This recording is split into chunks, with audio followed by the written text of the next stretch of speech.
And there's a question here that how should the ear wax in the ear be cleaned? I heard earbuds are not the right option. Yes, they are obviously not the right option.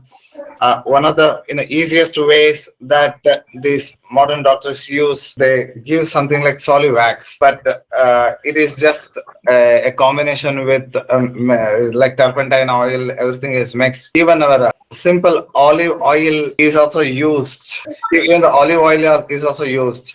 That olive oil has a capacity to mix with the earwax and make it a solid mass. They usually advise it for five days, and then it becomes a solid mass, and then it becomes easy to remove.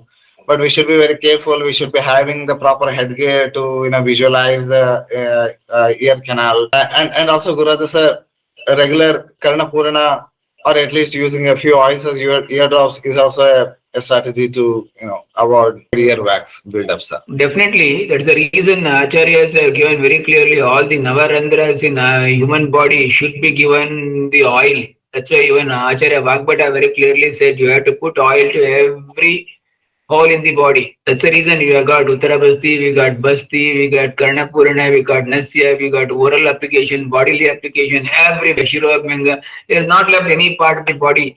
That's the reason.